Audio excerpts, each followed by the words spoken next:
Alors bonjour à tous. Je vais commencer par vous poser une petite question. Laquelle de ces deux photos représente selon vous un champ de sorgho? Effectivement, la bonne réponse c'est les deux, mais celle qui nous intéresse le plus c'est la photo numéro 2. Elle représente un champ de sorgho amélioré au Burkina Faso.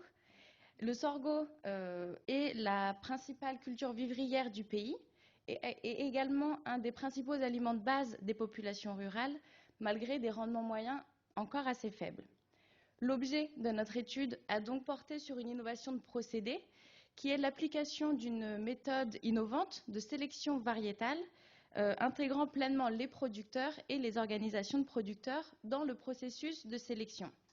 Cette méthode de sélection participative a donc contribué à intégrer les producteurs et les organisations de producteurs dans la filière des semences certifiées. Nous allons voir que le périmètre géographique de cette étude se concentre sur deux zones, deux régions, la boucle du Moune ici et la région centre-nord ici. Ces deux régions se situent dans deux zones agroécologiques distinctes. Concernant le périmètre temporel, comme vous pouvez le voir, il s'étend sur un pas de temps relativement long, débutant dans le milieu des années 90 jusqu'à aujourd'hui. Sur cette période, le CIRAD a été le porteur principal des projets de recherche entre 2002 et 2008.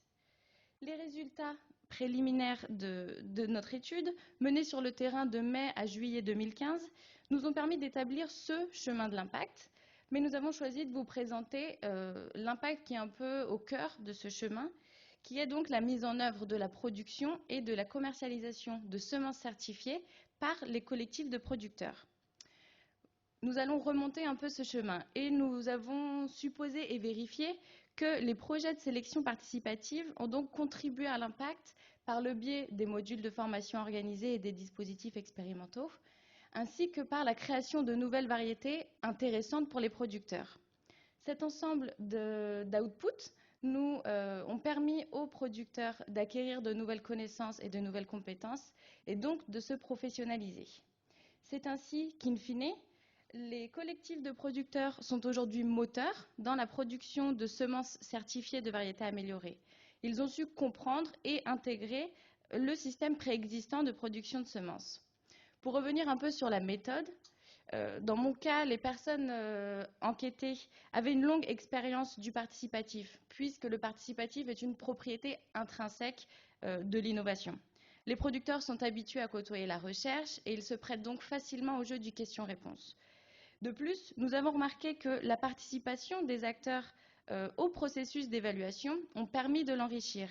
En effet, les ateliers participatifs, comme celui représenté dans la photo du bas, ont fait émerger des descripteurs d'impact un peu inattendus. Donc, nous pouvons donc retenir aujourd'hui que la démarche participative porte ses fruits, autant en matière de sélection variétale